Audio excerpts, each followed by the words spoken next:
బస్తీ పర్యటనలో భాగంగా ఈరోజు ఎర్కల్ బస్తీలో పదయాత్ర నిర్వహించడం జరుగుతుంది. ఇక్కడ మేము పుట్టి పెరిగిన ప్రాంతం కావడంతో మేము కార్పొరేటర్ ఉన్నప్పుడు వీళ్ళందరి కోరిక మేరకు ఈ బస్తీలో ఉండే అప్పటి పెద్ద మనుషులు వాళ్ళందరి సహకారంతో ఎన్నో అభివృద్ధి కార్యక్రమాలు ఇక్కడ తీసుకోవడం జరిగింది. ముఖ్యంగా బస్తీ వాసులకు కమ్యూనిటీ హాల్ కావాలి, ఎక్కడైనా ఇబ్బంది అవుతుందనే ఉద్దేశంతో ఆ కమిటీ హాల్ కూడా చాలా భద్రానే కట్టించింది. అక్కడ చాలా గొడవలు కూడా అయినాయి. పెద్ద మనిషి కుమ్మర్ నరసింహ అని ఉంటుండే, ఆ కాక అది నా జాగా అని దాని మీద నేను ప్రైవేట్ ల్యాండ్ అని క్లెయిమ్ చేస్తుంటే కలెక్టర్ గారి దృష్టికి తీసుకుపోయి 131 నోటిఫికేషన్ ఇప్పించి దాన్ని నోటిఫైడ్ స్లమ్ కింద తీసుకొచ్చి దీన్ని అప్పుడు ఆ కమిటీ హాల్ నిర్మించడం జరిగింది. కేసు గవర్నమెంట్ ఏమైనా నీరు గారుస్తుందేమో అనే ఒక భయంతో ఆ కేసులో నేను ఇంప్లీడ్ కావడం జరిగింది. బస్తీకి ఆ రోజు అంత పెద్ద community hall ground place first కట్టియడం జరిగింది.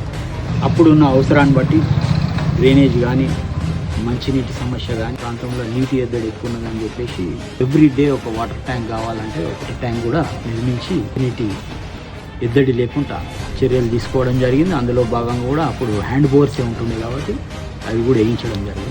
పవర్ బోర్ కూడా రావడం జరిగింది. పనిచేస్తలేదని చెప్పి మా వాళ్ళంతా కూడా స్టిక్ తీసుకొచ్చారు కాబట్టి దాన్ని తక్షణమే వారం లోపు దాన్ని సాల్వ్ చేపించి మళ్ళా దాని ప్రారంభోత్సవానికి బస్తీ పెద్ద మనుషులు మా పుష్పక్క వీళ్ళందరితోని మళ్ళా మీ అందరి సమక్షంలో అది ఇనాగ్రేషన్ చేస్తాం, పునర్ప్రారంభిస్తాం.